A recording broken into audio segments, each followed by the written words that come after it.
What do you think about the direction of today's music? Direction of today's music? Yeah, the way music is being played and what we hear on the radio. Oh, it's crap. Do you think there's hope? Well, there's always hope, you know, but things go in cycles, and you know that's a loaded question because you know, our society is becoming more and more virtual, and people are losing what it means to be connected, and so it's a scary time in every respect. What made you decide to express yourself and your story in the form of a rock opera? Because that was the platform that I thought the only way that my music would really fit. It was because there's so much story behind it, and message, and so yeah, I wanted to tell my story just as much as the music. What or who have been your musical influences along the way? David Bowie, Freddie Mercury. Those two musically, yeah, pretty much. How do you feel about love? What do you mean?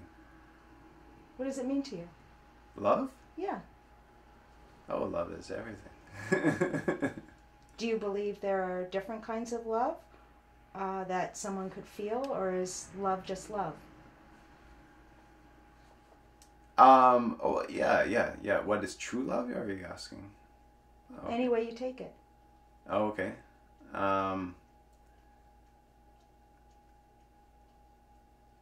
Love for me is coming home, like being one with the universe, with everything and everyone. So it's union. How does love relate to your rock opera, the Southern Time Trilogy? It's the third movie is named All Love, so it's yeah, it's very much a part of it. It's, you know, and it's the journey of love, because I go from unrequited love many times, and you know, all the bastarded forms of love, and then my character eventually realizes that it's all about love. What has moving to Toronto from Vancouver done for your evolution as an artist?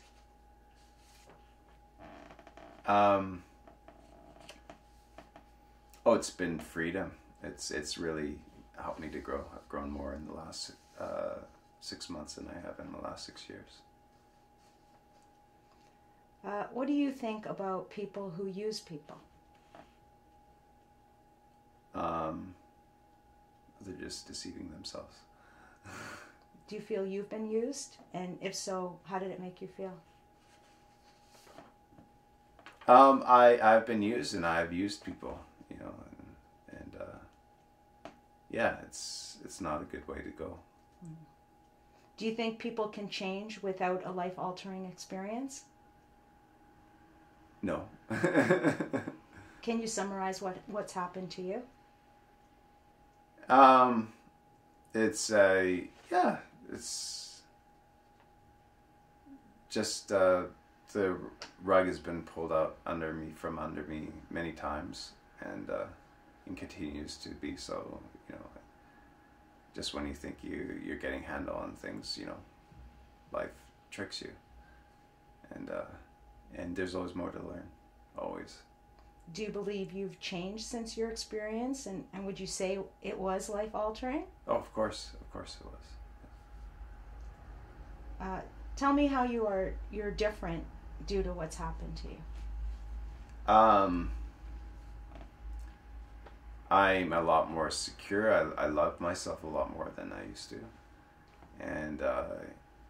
but I'm humble, a lot unlike I used to be, and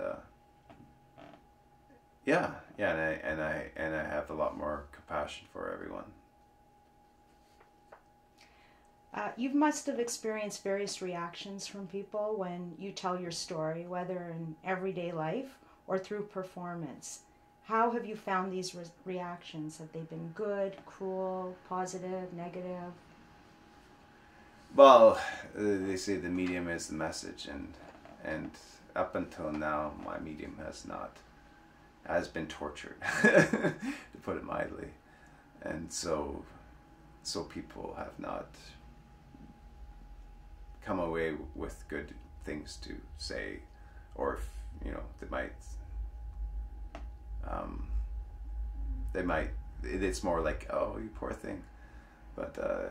And that's not what you're trying to no, get across. no. So it's just part of the journey. I know. And, when I play the cello, I make people cry. So it's, I have it in me. It's just figuring out what is the medium. Mm-hmm. You're going to be turning 40 soon. Yeah. How different are you from your 20s to your 30s?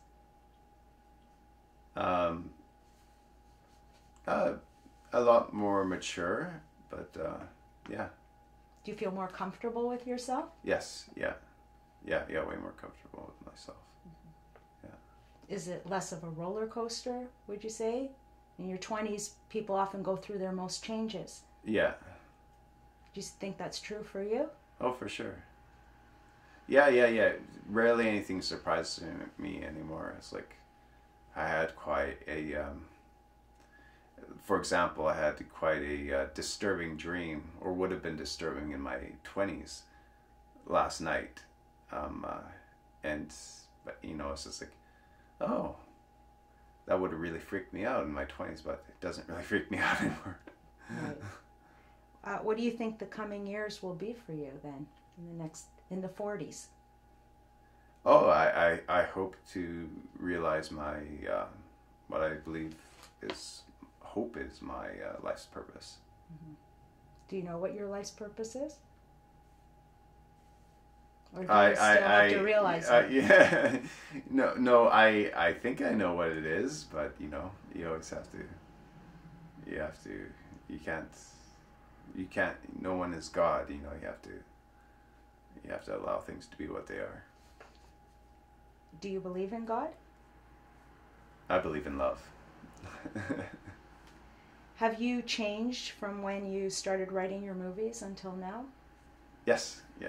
It was a very cathartic experience. Mm-hmm. Up to now, you've been mostly a solo artist and have been searching for members of your band.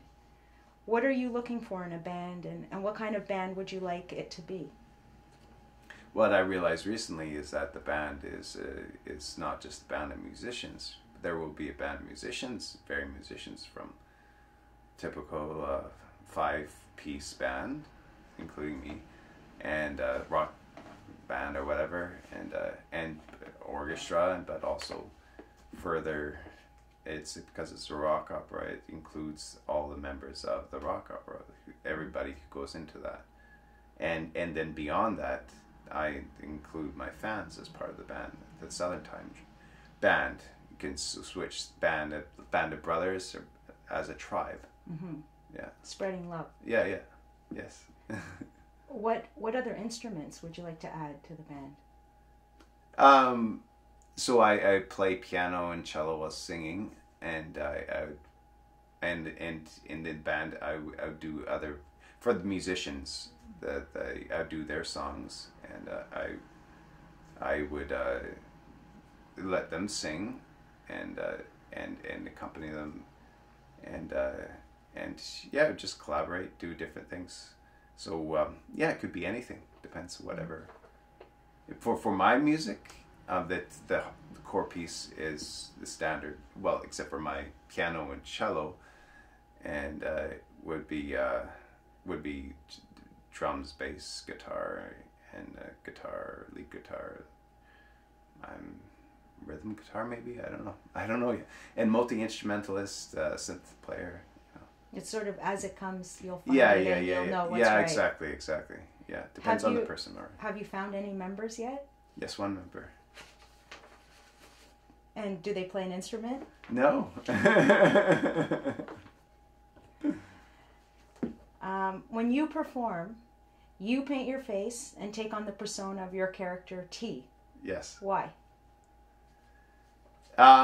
Because yeah, it's T is a mock star. He's a trickster, and it's I like that archetype. Where did he come from? Oh, the planet Zix. But where did he come from within you?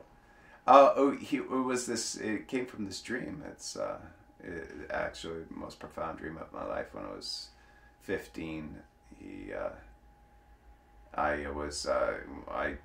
was really desperate. I was bullied at school. I had unhappy. You were a bully or bullied? Bullied, and I had unhappy family home or family life, and so I just wanted to escape, and I didn't. I asked why to the universe, and so I went to sleep and I traveled in the stars and solved these interdimensional mazes one by one and completed them. Then I came to this last one. I heard this voice that said, if you solve this last one, you fail, your soul will be lost in oblivion forever. But if you pass it, if you pass it, your body will be no longer yours to control. And so I did the test. I said I have nothing to lose, and so I did the test, and I passed it. And then I woke up and I didn't feel any different. So that was the inspiration. I think that was T. He's tricking me. Do you get nervous before a performance? Huh? Do you get nervous before a performance? Depends how well I'm prepared. What kind of music do you listen to when you're alone? Huh? What kind of music do you listen to when you're alone?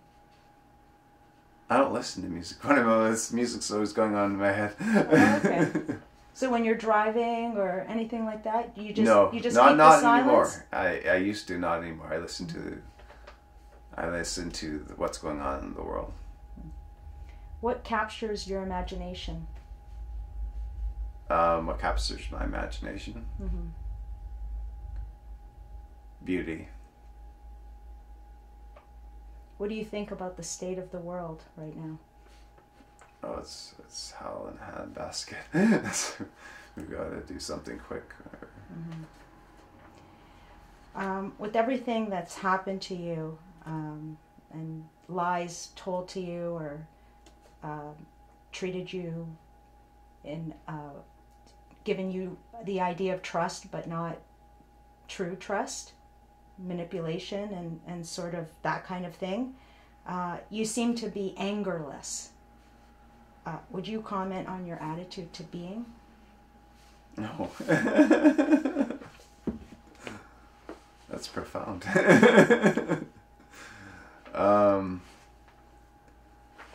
Well, you seem to live in that kind of state of, a profound state. A little bit different than most people. So okay. The way you look at things, the way you... Well, it's just, everything happens for a reason. So, it's just the way people are the way they are because of the way they are. It's because of what happened in their lives or didn't happen. And so it's, I have been angry in my life in the past. Very much so. It's like, I'm kind of like that now. I don't have anything to lose. So why not just enjoy the moment? Okay. To finish, my last question is a common one. If you could meet and have a conversation with someone who has died at any point in time, who would it be? Why? And what would you like to discuss with him or her? You could pick two people if you need to.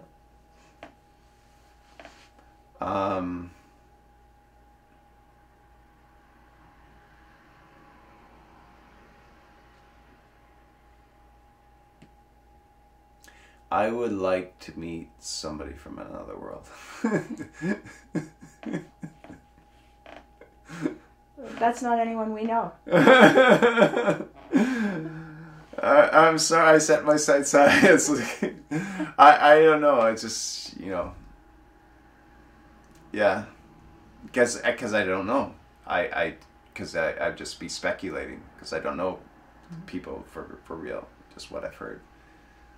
And so I think there are beings that have in civilization, species that have evolved beyond where we are right now, have gone over all this crap, and I think I could learn a lot. We could learn a lot from them.